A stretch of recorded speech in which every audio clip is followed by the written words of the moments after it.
Mesdames, Messieurs, bonsoir. Dans les titres de l'actualité ce soir, élections communales et municipales de mai prochain, la Commission électorale nationale autonome Sénat met les bouchées doubles pour un bon déroulement des élections. Ce samedi matin, une application web en ligne a été présentée aux formations politiques. Et puis toujours dans le cadre des élections communales et municipales, les opérations d'appurement et d'actualisation de la liste électorale permanente informatisée se poursuivent. Les membres du Conseil d'orientation et de supervision de la LEPI ont saisi l'occasion d'une rencontre avec les représentants des partis politiques pour partager avec ces derniers les informations relatives à la liste électorale et au centre de vote. Cérémonie de lancement des travaux de construction de la route Ouadon-Adjara, Porte-Nouveau et de ses bretelles. C'était vendredi à Adjara, en présence du ministre des Infrastructures et des Transports et des élus des localités concernées. Bienvenue dans ce journal que vous pouvez également suivre en direct sur le www.canal3télévision.com. La Commission électorale nationale autonome poursuit donc les consultations avec les responsables et représentants des partis politiques en vue des prochaines élections municipales et communales.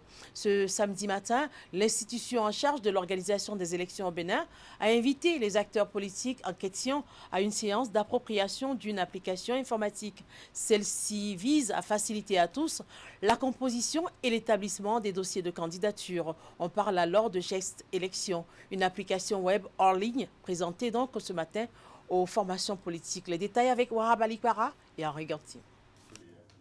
Cette nouvelle rencontre des cadres techniques de la Sénat avec les responsables et représentants de partis politiques s'interprète comme une séance d'information et d'initiation à l'utilisation d'une application informatique destinée à faciliter l'établissement et la présentation de la liste des candidats aux élections communales du 17 mai.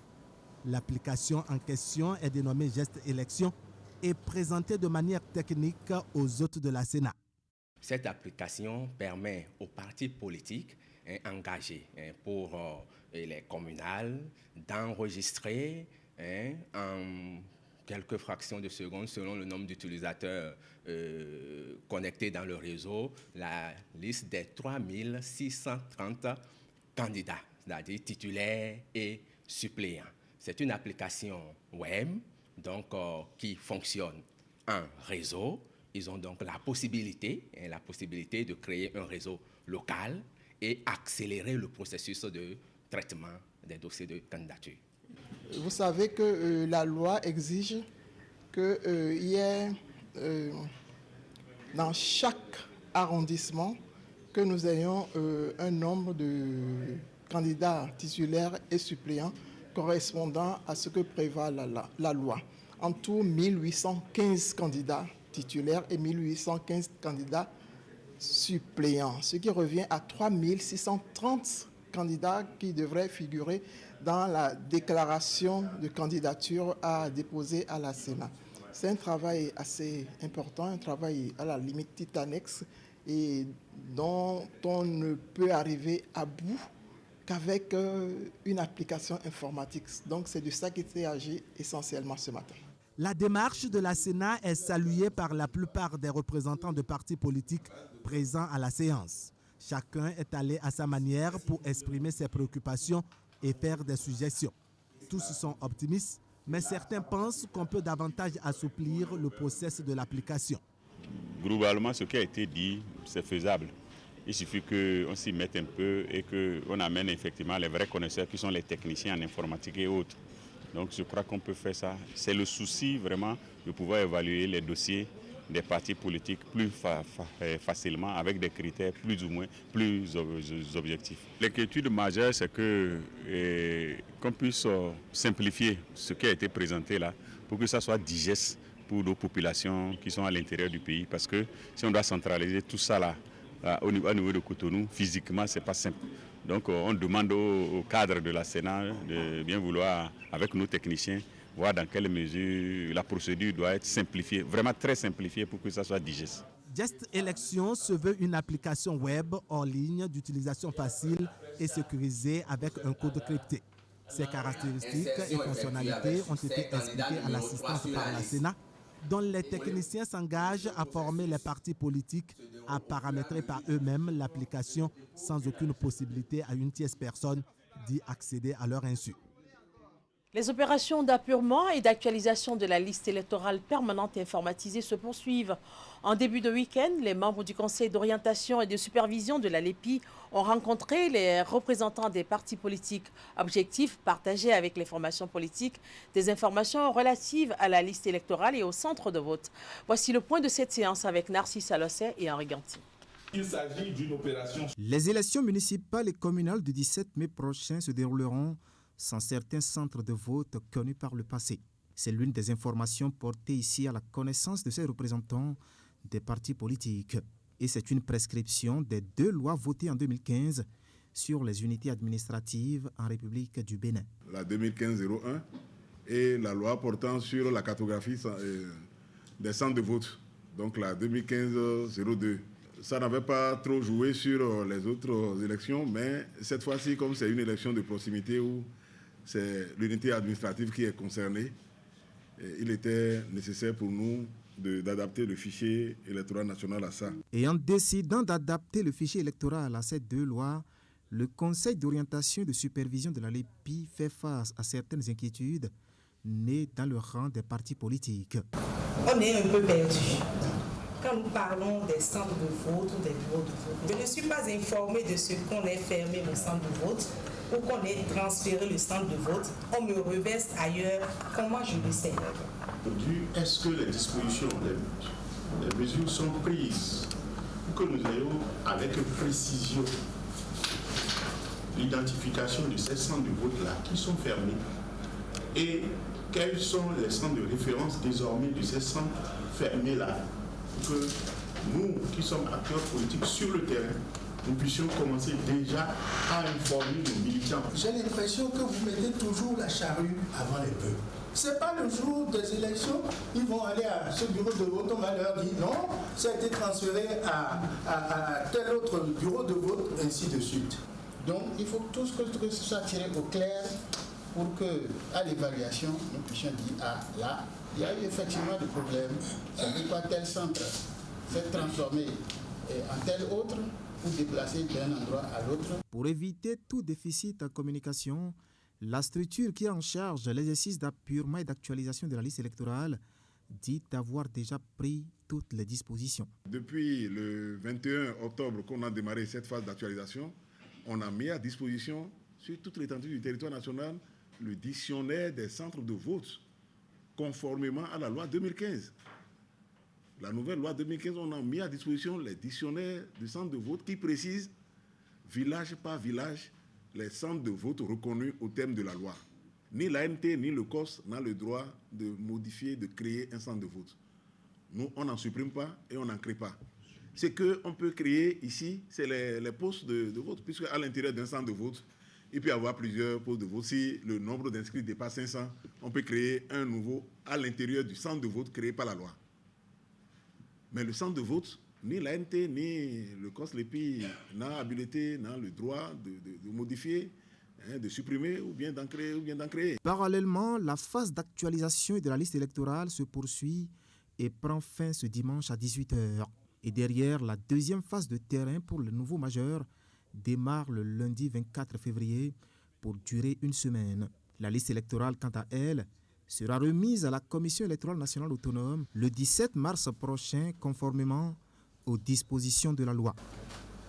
Cela rentre désormais dans les habitudes et prend donc l'allure d'une tradition. La rencontre entre le ministre de la Communication et les hommes des médias s'est à nouveau tenue ce vendredi matin à Cotonou. On parle de GFP, gouvernement face à la presse. L'initiative est à sa 2e édition et a permis au ministre porte-parole du gouvernement de l'inscrire dans le cadre de la célébration du trentenaire de la Conférence nationale des forces vives de la nation. Beaucoup de sujets ont été abordés, lesquels ont pris en compte l'arrimage du système partisan actuel avec les acquis de la conférence nationale. On écoute à cet effet les explications du ministre Alain Oronla. C'est à la fois dans la rupture des pratiques issues de cette conférence, mais dans la continuité et dans l'enracinement des principes démocratiques issus de cette conférence que s'inscrit le leadership du président talons. Notre pays a pu connaître au moins 3 présidents différents à la tête de l'État, ce qui est très appréciable. Il y en a qui ont organisé et qui ont perdu. C'est vous dire que la démocratie fonctionnait et que le peuple béninois pouvait être content et pouvait être très jaloux de cette conférence des forces vives et des résolutions qui en sont issues. Cela a été un modèle pour d'autres pays africains et même des démocraties plus avancées ont fait des résolutions de cette conférence un modèle de démocratie. Le Bénin était considéré comme un pionnier et c'est indéniablement le ferment d'un développement économique. L'exercice du pouvoir depuis cette conférence historique des forces vives de la nation a démontré, 26 ans plus tard, que les institutions de pouvoir et de contre-pouvoir issues de cette conférence n'étaient pas équilibrées.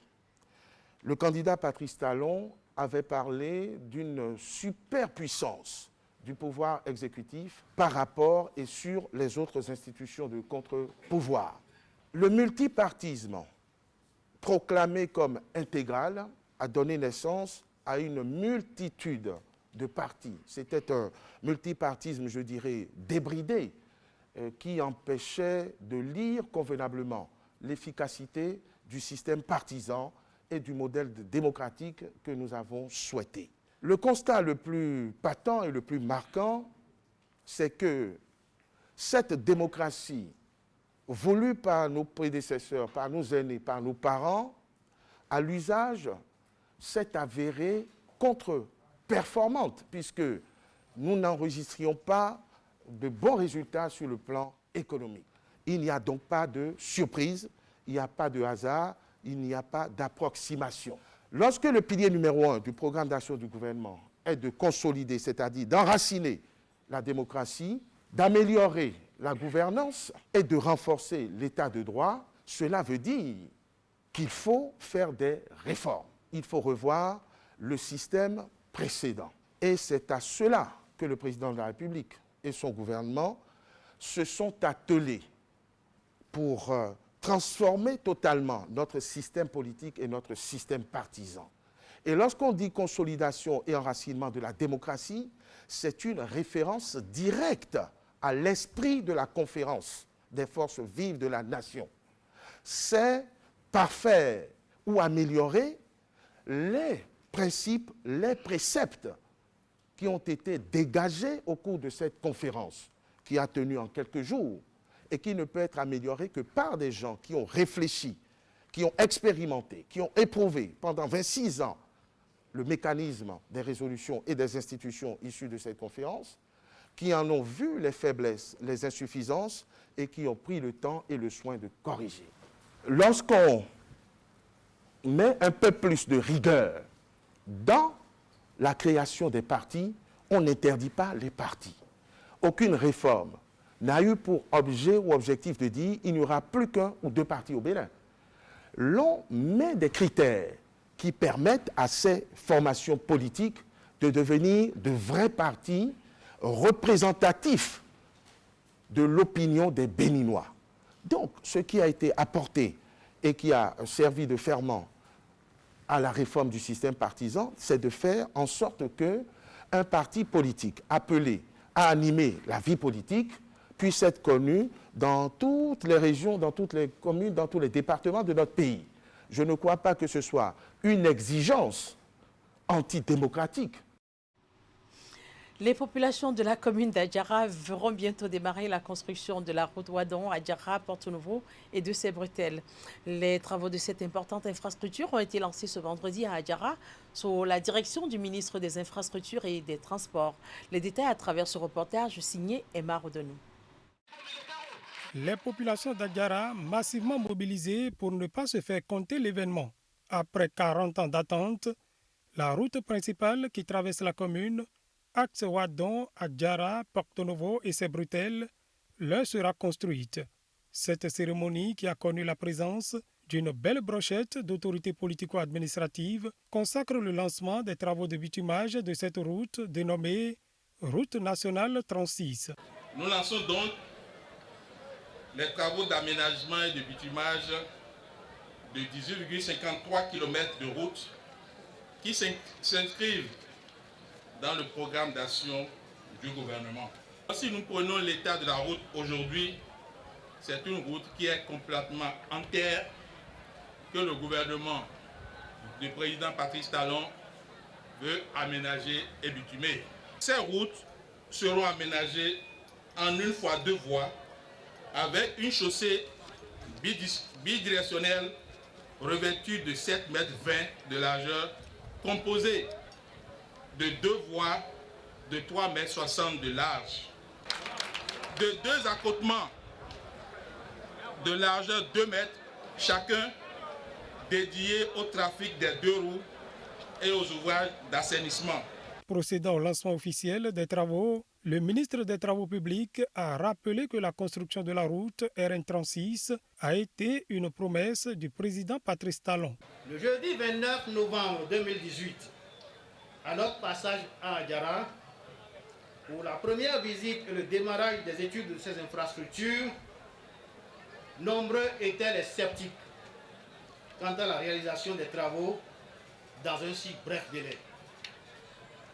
Mais avec le président Patrice Talon, ce qui est dit est dit. Et surtout, ce qui est dit est toujours fait. Oui, le régime de la rupture, les promesses ont un sens. Les présents travaux visent à doter la commune de Adjara et ses environs d'un réseau routier structurant avec un niveau de service satisfaisant et un système d'assainissement adéquat.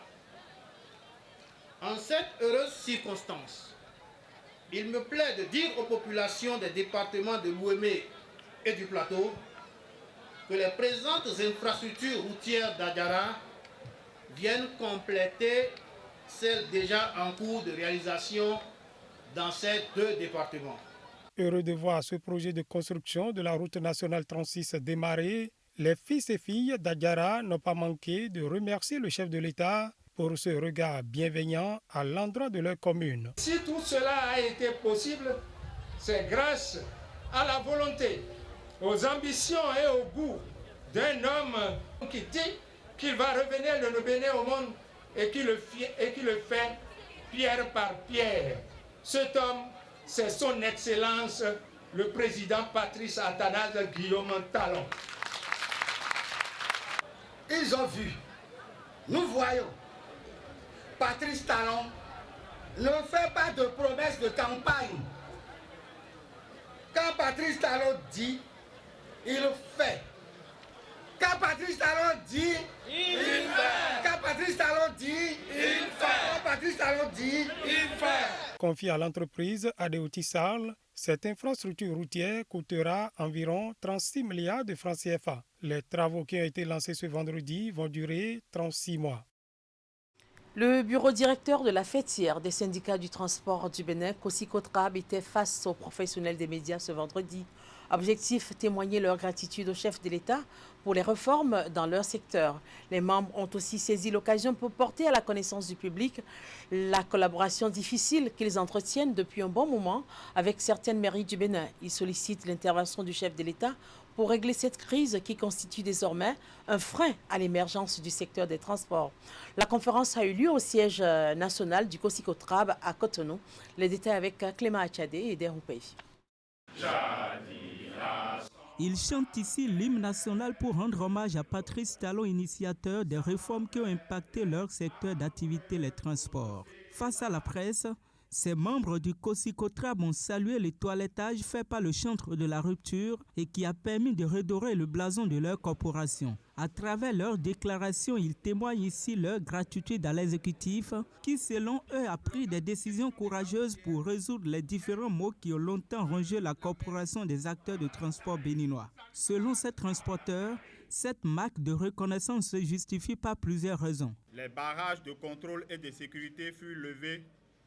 La régulation de la circulation se traduit désormais en réalité et tous les carrefours de nos villes et contrées sont pourvus en hommes en uniforme. La patrouille de sécurité itinérante rassurait de plus en plus les usagers de la route et en particulier les conducteurs professionnels que nous sommes. Les interventions de la police républicaine en vue de protéger les véhicules en panne dans le souci d'éviter les accidents devient une innovation jamais connue dans notre pays et on ne saurait finir la liste.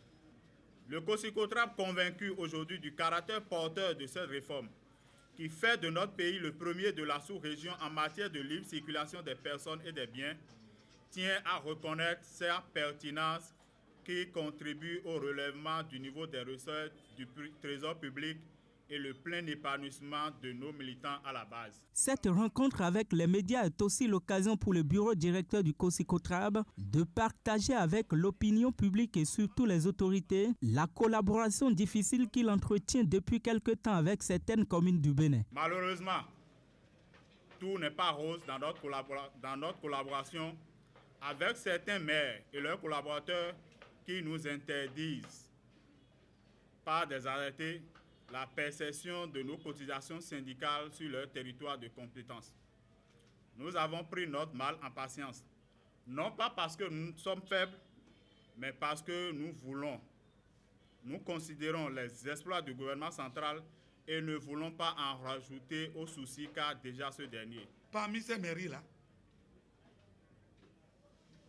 de nous dire, nous avons fait tel projet, et nous avons érigé tel bâtiment sur telle gare routière. Parce que c'est dit ici, la loi le dit. Avant que d'être propriétaire à 100% d'une infrastructure, c'est ce qu'il faut respecter ça. Et aujourd'hui, tout le temps est jeté sur les syndicalistes. Est-ce que c'est normal? Je ne sais pas si ce n'est pas méconnaissance des textes qui ne veulent même pas reconnaître l'existence des syndicalistes que nous sommes.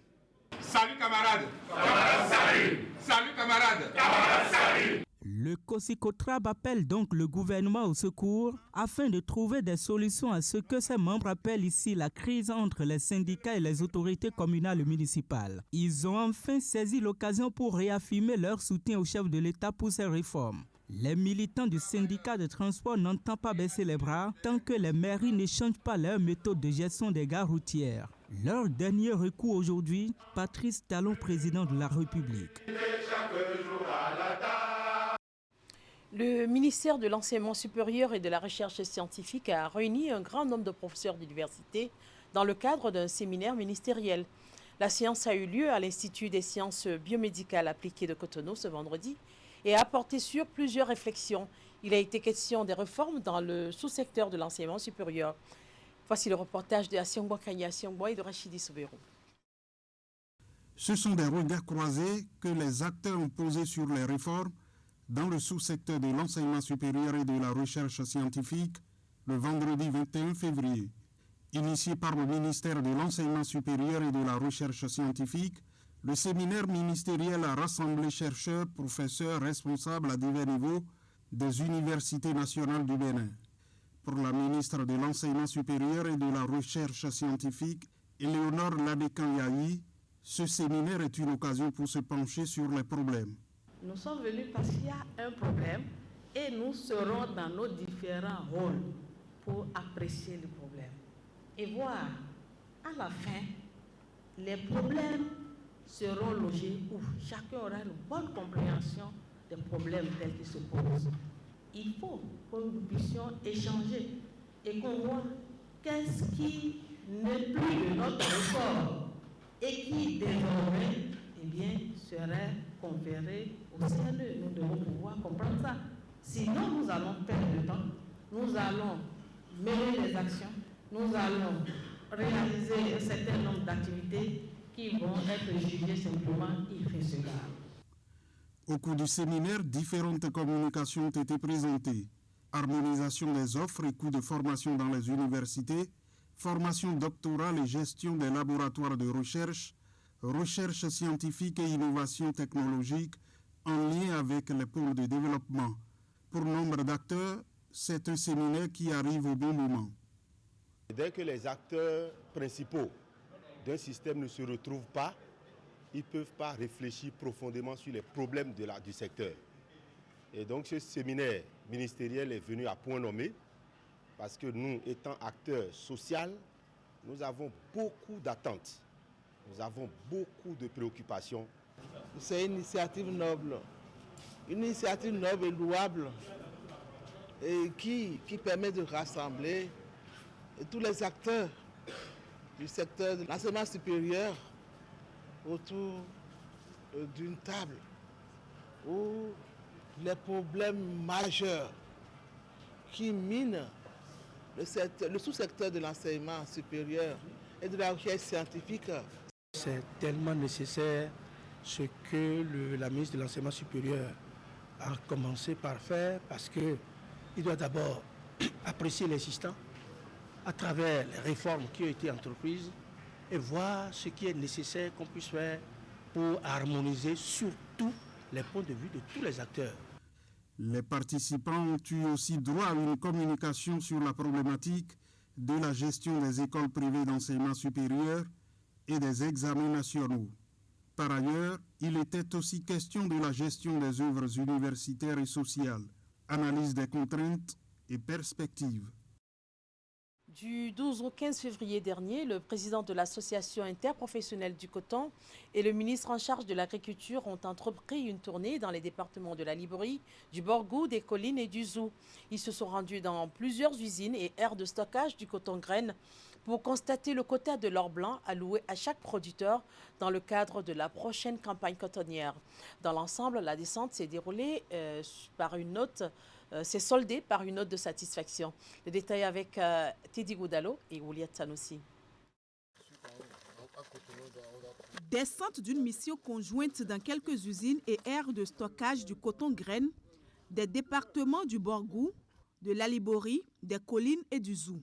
Il s'agit d'une tournée de supervision conduite par l'association interprofessionnelle du coton avec le ministre en charge de l'agriculture.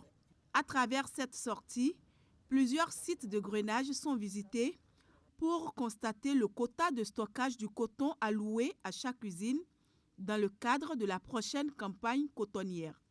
Nous avons fait l'année dernière cette tournée. Cette année, nous reprenons ça pour vérifier si les égreineurs, dans les engagements qu'ils ont pris vis-à-vis de l'AIC, respectent, n'est-ce pas, les consignes.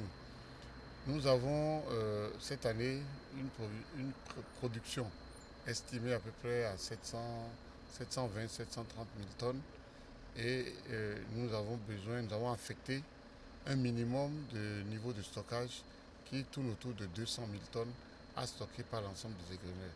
La tournée des responsables de la filière a pris en compte les usines de Banekoara, de Kandi, de Ndali, de Niki, de Parakou, de Glazoué, de Paouyan, d'Avogbana et de Boïkon.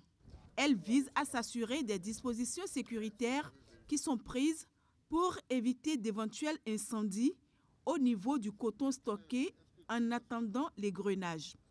Il est recommandé depuis 2 ans une politique de stockage au niveau des usines pour éviter la mouille au champ et un travail plus calme au niveau de l'égrenage.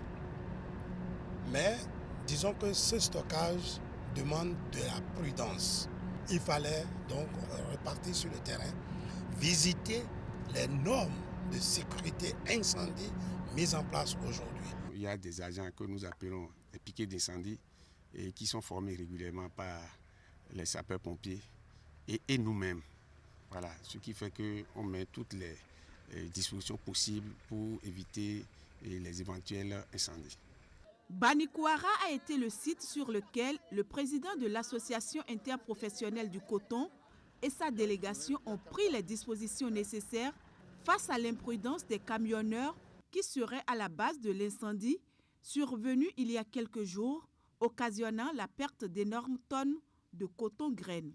Même si le camion a sa visite technique à jour, son assurance à jour, nous à l'usine là, on ne veut plus permettre que quelqu'un rentre sans le matériel d'extincteur. Notre mission est également consistée avec le ministre à voir comment faire pour que ce qu'on a vécu à Banekoara ne se produise pas à Kandi, Dendereke ou ailleurs. Je peux vous assurer que maintenant, la situation est sous contrôle. Sur le terrain, Mathieu Adjovi et le ministre Gaston Dossoui ont saisi l'occasion pour sensibiliser les acteurs qui interviennent dans la production et la transformation sur les comportements à adopter. Par ailleurs, malgré les petits dysfonctionnements observés, le président de l'AIC reste tout de même confiant quant à la réussite de la prochaine campagne cotonnière. La campagne aura un franc succès et ce que nous disons aux gens, à presque tous les acteurs du terrain, l'état de l'harmattan cette année fait craindre que les pluies seront précoces. Donc il faut mettre rapidement tous les produits à l'abri des pluies et je pense également que les producteurs sont conscients de ça et également les transporteurs et les agents des usines savent qu'il faut rapidement protéger. Le président de l'association interprofessionnelle du coton, Mathieu Adjovi, et le ministre de l'Agriculture repartent satisfaits des avancées notées sur les différents sites sillonnés, surtout en ce qui concerne la méthode de stockage de l'or blanc.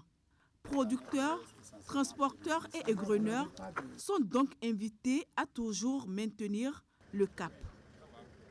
Ainsi prend fin ce journal que je vous remercie d'avoir suivi. Très bonne suite de programme sur Canal 3. Je vous retrouve demain à partir de 19h30.